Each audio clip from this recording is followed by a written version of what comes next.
स्वागत है आप सभी का सीएनबीसी आवाज पर। आप देख रहे हैं स्टॉक 2020 का मुकाबला। नीरज और मैं मिलकर आपको बताने वाले हैं 20 ऐसे आइडियाज जो इंट्राडे में आज आपको मुनाफा कमा कर देंगे। लेकिन पिच रिपोर्ट देखिए कुछ इतनी अच्छी दिख नहीं रही है। हालांकि कल भारतीय बाजार जब बंद हो रहे थे तो डाउ में कोई बहुत बड़ी तेजी नहीं थी, फ्लैट था। लेकिन फिर भी आप देखिए डाउ ने करीब करीब 50 अंक गंवाए हैं कल के दिन। हालांकि यूरोप में मिक्स सा सेशन देखने को मिला है।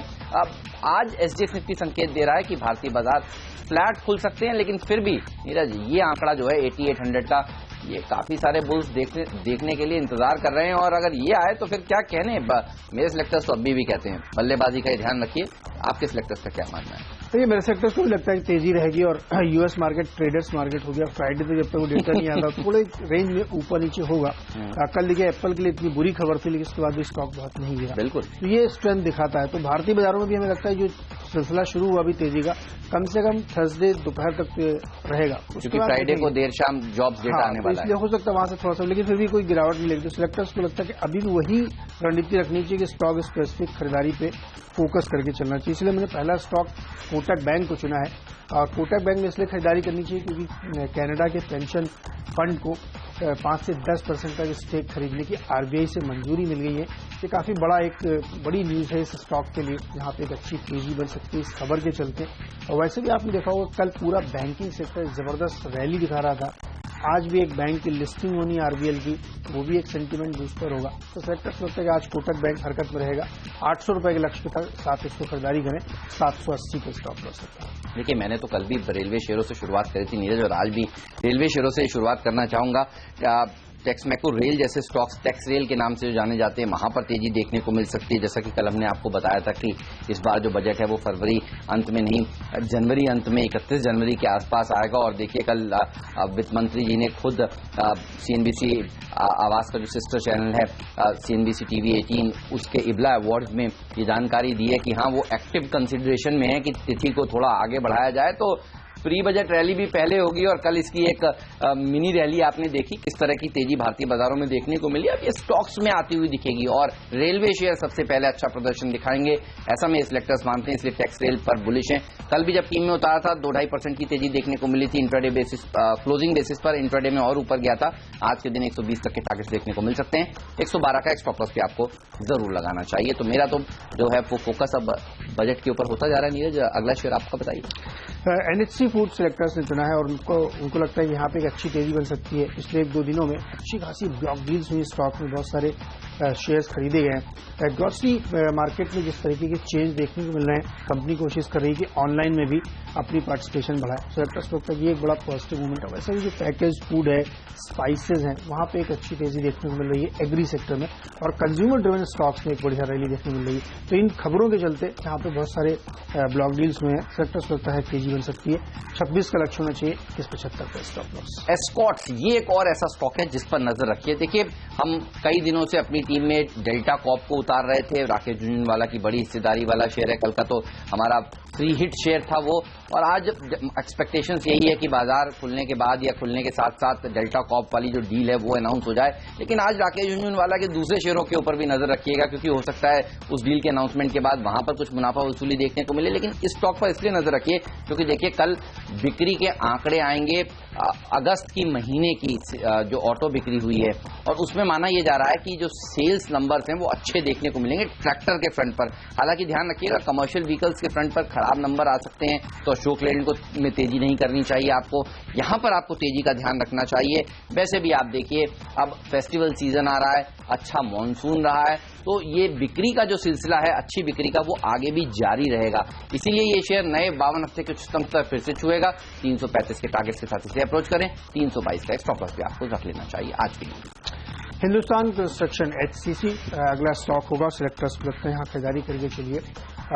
कई सारे जो है ऑर्डर बुक हैं जो कंपनी के आने वाले हैं, उसमें बहुत स्ट्रांग मोमेंटम सिलेक्टर्स को लगता है कि यहाँ बनता हुआ दिखेगा।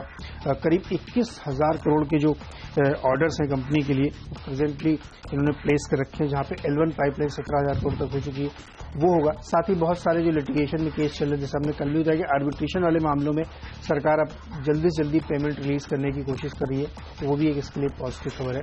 तो 25 रुपए के लक्ष्य के साथ एचसीसी में खरीदारी करें, 22.50 के स्टॉप लॉस। इसके साथ टीवीएस मोटर के ऊपर भी रखिए नजर। ऑटो सेक्टर में आज अच्छी तेजी देखने को मिलेगी क्योंकि कल बिक्री के आंकड़े आएंगे और अनुमान यही लगाया जा रहा है कि टीवीएस के बिक्री के आंकड़े भी काफी अच्छे आएंगे। नमूरा की मैं एक रिपोर्ट देख रहा था जो हर महीने की शुरुआत में अनुमान लगाती है कि किस तरह के नंबर्स देखने को मिलेंगे। तो वो कह रहे हैं कि टीवीएस का जो डोमेस्टिक वॉल्यूम ग्रोथ है वो करीब करीब 17% बढ़ सकता है। मोटरसाइकिल्स की अच्छी बिक्री होगी, मोपेड सेगमेंट अच्छा प्रदर्शन दिखाएगा और यही ड्राइव करेगा ग्रोथ को। वैसे भी फेस्टिवल सीजन के पहले आप देखिए ज्यादा से ज्यादा जो गाड़ियां हैं वो फैक्ट्री से बनकर अब डीलर्स के पास पहुंचती हैं। तो ये महीना एक ऐसा क्रूशियल महीना होता है जब आपको अच्छे नंबर्स दिखते हैं। आज के दिन में इस सेलेक्टर्स को लगता है कि 335 तक के टारगेट्स देखने को मिल सकते हैं। यहां पर आपको तेजी का ध्यान रखना चाहिए। 324 के आसपास एक स्टॉप लॉस पे आपको रख लेना चाहिए। तो ये दो कंपनियां हैं ऑटो सेक्टर से जुड़ी हुई, एक तो एस्कॉर्ट्स और दूसरा टीवीएस मोटर, जहां पर मेरे सेलेक्टर्स की नजर है। चलिए, मेरा अगला स्टॉक होगा श्रेय infra. SRI infra financing company है और सेलेक्टर्स यहाँ खरीदारी की सलाह दे रहे हैं। कंपनी की आज एक प्रेस कॉन्फ्रेंस है जहाँ कुछ बड़े ऐलान किए जा सकते हैं। तो मर्जर हो सकता है, एक्विजिशन हो सकता है, या इनकी अब एक कंपनी जो हमने पिछले दिनों से इंग्लिश आवाज में बताई थी कि सहज नाम की इनकी एक एसोसिएट कंपनी है जिसमें कुछ स्टेक सेल की बात चल रही है, वो भी हो सकता है। सेलेक्टर्स इसको रिजर्व पर रखना चाहिए। लेकिन हाँ, क्योंकि अनाउंसमेंट अब तक हुआ नहीं, दोपहर में होगा, तो किस नेचर का होगा कहना मुश्किल है, इसलिए बहुत सावधानी से ट्रेड करें। 83 का लक्ष्य होना चाहिए, 75 का स्टॉप लॉस। आज अब एक सेक्टर जो अच्छा प्रदर्शन दिखा सकता है, जो मेरे सेक्टर्स को लगता है कि रियल एस्टेट कंपनियां हैं और मुंबई की रियल एस्टेट कंपनियां अच्छा प्रदर्शन दिखा सकती हैं। आज टॉप 5 स्टॉक्स में भी हमने शामिल किया था इस खबर को, और आपको एक बार बता देता हूं। ये खबर है कि सितंबर 2 को यानी इसी हफ्ते दरअसल महाराष्ट्र की सरकार एक नई हाउसिंग पॉलिसी का अनाउंसमेंट करने वाली है और ये नई हाउसिंग पॉलिसी के तहत एफएसआई बढ़ाकर कई पॉकेट्स में दी जाएगी ताकि ज्यादा से ज्यादा घर बन सकें। साथ ही कुछ एरियाज को फ्री किया जाएगा, कुछ सॉल्ट लैंड है वहां पर डेवलपमेंट के लिए उसे खोला जाएगा और ये एक बड़ी खबर होगी। इसीलिए मेरे सेलेक्टर्स को लगता है कि ये सेंटीमेंट के तौर पर अच्छी तेजी भरेगी आज के दिन रियल एस्टेट कंपनियों में। और आज से लेकर 2 सितंबर तक, क्योंकि ये पॉलिसी आएगी की एक्सपेक्टेशंस में यहां पर तेजी देखने को मिलेगी। 1.5 लाख घर के रीडेवलपमेंट को लेकर, नए घर बनाने को लेकर ये पॉलिसी के बारे में, इस पॉलिसी की डिटेल्स में ये सब आएगा। इसलिए मेरे सेलेक्टर्स को लगता है एचडीआई जैसे स्टॉक्स पर नजर होना चाहिए क्योंकि रीडेवलपमेंट का बड़ा प्लेयर है ये, खासतौर पर स्लम रिहेबिलिटेशन का काम इसने काफी किया हुआ है। तो यहां पर नजर रखिए।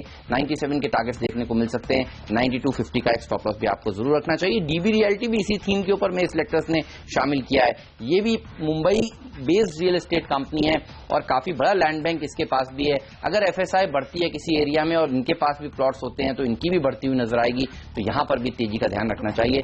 51 के टारगेट्स देखने को मिल सकते हैं। 4750 का स्टॉप लॉस भी जरूर रखें। नीरज, आपके अगले शेयर कौन से? देखिए, टाटा मोटर्स मेरा अगला स्टॉक होगा और सेलेक्टर्स यहाँ पे खरीदारी की सलाह दे रहे हैं। मैनेजमेंट की कल एक देर शाम कमेंट्री बड़ी पॉजिटिव दिख रही थी। कंपनी का मानना है कि जो डोमेस्टिक पोर्टफोलियो है उसको दुरुस्त करने के लिए वो काम कर रहे हैं और जो डोमेस्टिक बिजनेस है उसको वो FY19 तक पूरी तरीके से रिवाइव करके सामने रख देंगे, क्योंकि जो अभी ग्रोथ स्लो डाउन है इस बात को इस तरीके से मेरे सेलेक्टर्स इंटरप्रेट कर रहे हैं कि कमर्शियल व्हीकल की सेल्स में जो अपटिक देखने को मिला था वो आगे न सिर्फ सस्टेन होगा और तेजी से बढ़ता हुआ यहाँ पे दिखेगा। इसलिए उनको लगता है कि यहाँ खरीदारी करनी चाहिए। और नतीजों के बाद आपने देखा होगा टाटा मोटर्स में जिस तरीके से री-रेटिंग हुई और अपग्रेड्स आए हैं वो काफी सिग्निफिकेंट है। तो 533 तक के लक्ष्य के साथ इसमें आप खरीदारी करके चल सकते हैं और सेलेक्टर्स को लगता है कि ये स्टॉक यहाँ से नए हाइज भी आपको बनाता हुआ दिखेगा। तो ये एक स्टॉक होगा जो खरीदारी करना चाहिए। और अब वक्त है डिपेंडेबल शेयर का।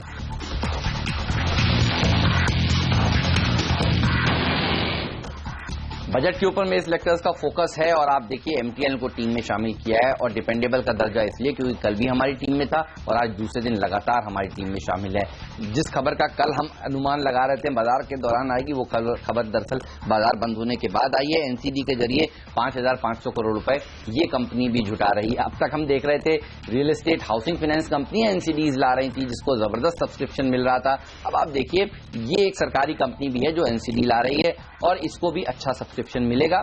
और एनसीडी के जरिए अगर ये कंपनी पैसा जुटाती है तो अपने फ्यूचर प्लान्स को फंड करेगी सस्ते में, अच्छी दरों पर। लॉन्ग टर्म पैसा इस समय एनसीडीज में बाजार में देखने को मिल रहा है और ये एक अच्छा विकल्प है जो एमटीएनएल जैसी सरकारी कंपनी ने चुना है। और वैसे भी आप देखिए अब आगे चलकर जिस तरह से बजट की डेट तिथि जो है वो प्रीपोन हो रही है, इस तरह के शेयर अच्छी तेजी दिखाएंगे। 22 तक के टारगेट्स आज के दिन देखने को मिल सकते हैं। 20-25 के आसपास एक स्टॉप लॉस भी आपको रख लेना चाहिए। तो ये है मेरा मिस्टर डिपेंडेबल शेयर। नीरज, आपका मिस्टर डिपेंडेबल कौन सा है? देखिए, पीएनबी गिल्ड को लेकर चलेंगे। कल जिस तरीके से बैंकिंग रैली हुई वो काफी होपफुली आगे भी जारी रहने की संभावना है। साथ ही रघुराम राजन ने जाते जाते बॉन्ड मार्केट के लिए जो कॉन्फिडेंस बिल्ड किया, जो काफी सारे टूल्स दिए हैं, वो इस बात की तरफ इशारा करते हैं कि ये सेगमेंट काफी रिवाइव करता हुआ दिखेगा। और ये एक्सपेक्टेड है कि जो नए गवर्नर आने वाले जो 4 तारीख से अपना चार्ज संभालेंगे वो भी इसी पॉलिसी को आगे बढ़ाएंगे। और बॉन्ड मार्केट जितना स्ट्रांग होगा उतना ही इससे रिलेटेड कंपनी को फायदा होगा। पीएनबी गिल्ड इसी सेगमेंट में डील करती है तो सेलेक्टर्स को लगता है ये पॉजिटिव है। Q1 के नतीजे आपने देखे होंगे बहुत ही बेहतरीन थे। कंपनी के गाइडेंस है कि आगे भी ऐसे ही जारी रहेंगे। तो बॉन्ड मार्केट की जो पूरी एक्टिविटी है वो इस स्टॉक में कैप्चर होती है, इसलिए खरीदारी सलाह होगी। 32 का लक्ष्य रखें, 27-50 के आसपास स्टॉप लॉस होना चाहिए। चलिए, तो बता दिए हमने आपको अब तक 6 शेयर, लेकिन बाकी के बचे हुए 4 शेयर कौन से हैं। डिपेंडेबल तो आपने देख लिया, लेकिन पिंच हिटर स्टॉक कौन सा है, फ्री हिट शेयर कौन सा है, ये सब बताएंगे छोटे से ब्रेक के बाद।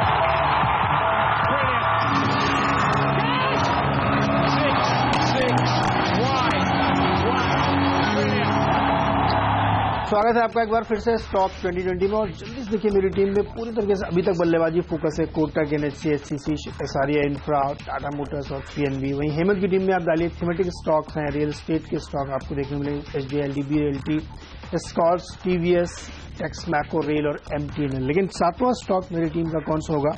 ऑटो सेक्टर से हमने भी चुना है गुजरात ऑटोमोटिव। और सेलेक्टर को लगता है कि ऑटो इंडस्ट्री, जैसे हमने इससे पहले प्रिकॉल आपको बताया, तमाम अच्छी स्टॉक्स है जहां पे ऑटो की रैली को इनमें रिफ्लेक्शन हो चुकी है। अब ऑटो से आप देखेंगे, चाहे महिंद्रा देखें, मारुति देखें, बहुत ज्यादा बढ़ चुके हैं, टिकट साइज भी इनका बहुत ज्यादा है, तो वहां ट्रेड करना थोड़ा डिफिकल्ट होता है। तो इसलिए छोटे छोटे स्टॉक्स जहां पे अच्छी रैली अभी बनती दिख रही, वहां सेलेक्टर्स खरीदारी सलाह देने। गुजरात ऑटोमोटिव में खरीदारी करके चलिए, यहाँ पे नतीजे में काफी अच्छी सुधार देखने को मिली है पहली तिमाही में। ये पूरी तरीके से एक रिवाइवल का केस है।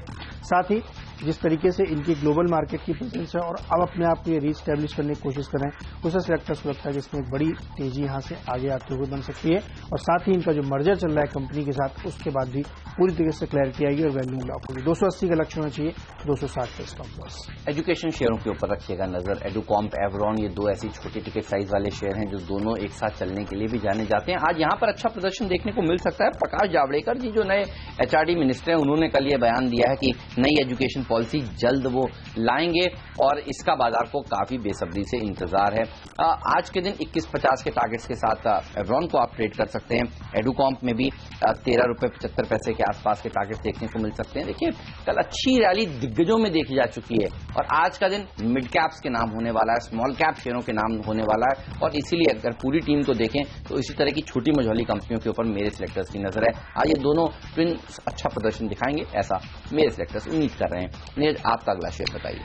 आईएलएफएस हो, आईएलएफएस इन्वेस्टमेंट होगा और सिलेक्टर्स को यहाँ खरीदारी करनी चाहिए। कंपनी ने करीब 500 करोड़ रुपए जुटाने के लिए शेयरधारकों की मंजूरी मांगी और जुटाने का तरीका इक्विटी जारी से हो सकता है, तो वो QIP हो सकता है, प्रेफरेंस होता है, कुछ भी हो सकता है। सिलेक्टर्स को लगता है कि ऐसी खबरों पर स्टॉक रिएक्ट करते हैं। 16 के लक्ष्य के साथ खरीदारी करें, 14.50 पर स्टॉप लॉस रखें। और अब वक्त है फ्री हिट स्टॉक का।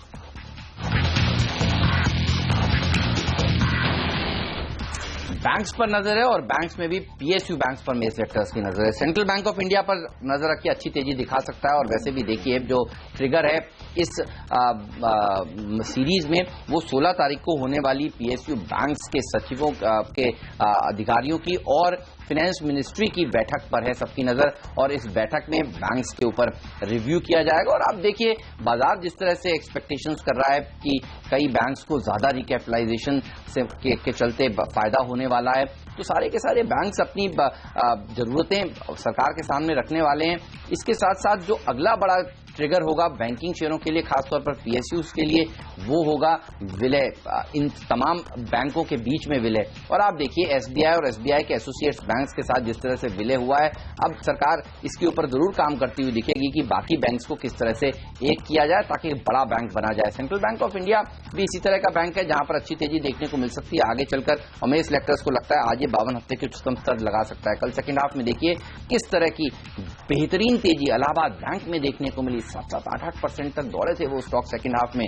बैंक्स में बड़ी बास्केट बाइंग कल देखने को मिली है और आज भी वो मोमेंटम जारी रह सकता है सेंट्रल बैंक ऑफ इंडिया, इसीलिए मेरे सिलेक्टर्स ने चुना है। 107 के स्टॉप लॉस के साथ यहां पर आप लॉन्ग पोजीशंस बना सकते हैं। नीरज, आपका फ्री हिट शेयर कौन सा, ये बताइए। देखिए, सीमेंट सेक्टर से स्टॉक चुना है, हाइडेलबर्ग सीमेंट मेरा फ्री हिट स्टॉक होगा। आपको याद होगा हमने इंडिया सीमेंट कई बार अपनी टीम में शामिल किया था। मेरे सेक्टर्स का स्ट्रांग बिलीफ अभी भी है कि जो अगला सेक्टर लीड करता हुआ दिखेगा वो सीमेंट होगा। कल आपने देखा होगा निफ्टी की 3 कंपनियां जो हैं वो सीमेंट सेक्टर की थी, सीमेंट कंपनियां थी जो बहुत तेजी दिखा रही थी।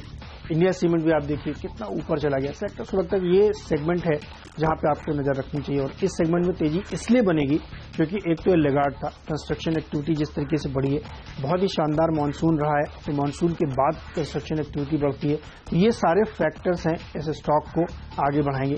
प्राइसिंग जो अब तक कम चल रही थी मानसून की वजह से, वो भी बढ़ने की पूरी संभावना देखने को मिल रही है। तो सेक्टर से लगता है कि आपको उन स्टॉक्स पे फोकस करना चाहिए, उस सेक्टर पे फोकस करना चाहिए जो अब नई लीडरशिप लेके आएगा। आपने देखा होगा केमिकल सेक्टर Q1 नतीजों के बाद से कितनी जबरदस्त रैली दिखाया। उसी तरह के सेक्टर से लगता है कि अब सीमेंट की बारी है, तो यहाँ पे हाइडेलबर्ग खरीदी चलिए, 150 का लक्ष्य होगा, 135 का स्टॉप लॉस।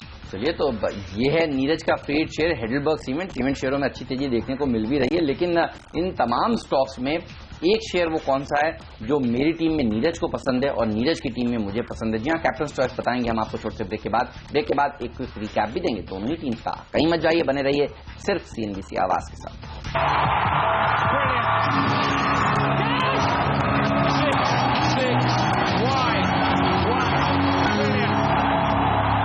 स्वागत है आपका। और अभी एक स्टॉक बाकी जो आपको बता दूं, पिंच हिटर्स, वो मेरी टीम का क्या होगा सबसे पहले आपको बता दूं, गोवा कार्बन होगा। इसको हमने इसलिए चुना है क्योंकि आपने देखोगे एल्यूमिनियम कंपनी में एक जबरदस्त रैली देखने को मिली, चाहे वेदांता हो, चाहे हिंडाल्को हो, चाहे नाल्को हो, वो इसलिए क्योंकि इसकी डिमांड बढ़ती हुई दिख रही है, एक रिवाइवल पूरा दिख रहा है। तो इसको जो सर्व करने वाली कंपनी है, CPC बनाती है कंपनी टेलसाइल, जो कि यूज होती है एल्यूमिनियम में, इसलिए सेक्टर से लगता है कि जब वो कंपनियां चल रही हैं तो इसको भी चलना चाहिए। और Q1 में इसका ऑपरेशनली परफॉर्मेंस काफी सुधरता हुआ दिखा है हर फ्रंट पे। तो सेक्टर से लगता है गोवा कार्बन आपकी टीम में होना चाहिए आज, और यहाँ पे हमें लगता है खरीदारी बन सकती है। 105 का लक्ष्य होना चाहिए, 94 पे स्टॉप लॉस।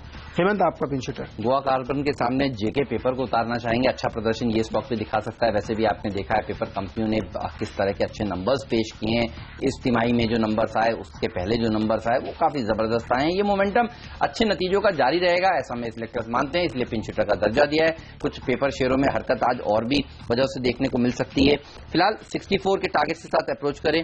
58.75 का एक स्टॉप लॉस पे आपको जरूर रखना चाहिए। तो 10-10 की टीम पूरी हो चुकी है। नीरज, मेरी टीम पर नजर डालकर बताइए एक शेयर कौन सा आपको सबसे अच्छा लगता है जो मेरी टीम में नहीं होता, तो आप अपनी टीम में तो शर्तियां लेते ही। मेरे ख्याल बैंकिंग पूरा फ्लेवर में है। कोटक बैंक मैंने अपनी टीम में शामिल किया क्योंकि उसमें बड़ी खबर है, और इसी तरीके से हमें लगता है कि आज RBL की लिस्टिंग है, तो बैंक सेक्टर फोकस बनेगा। सेंट्रल बैंक मुझे भी पसंद है, और रीजन ये है कि जो जिस तरीके से 16 सितंबर की जो बैठक है, सबकी नजरें उस पर लगी हुई है कि छोटे बैंकों को लेकर सरकार अपना क्या रुख साफ करती है, साथ ही रिकैपिटलाइजेशन जो क्या बोलती है।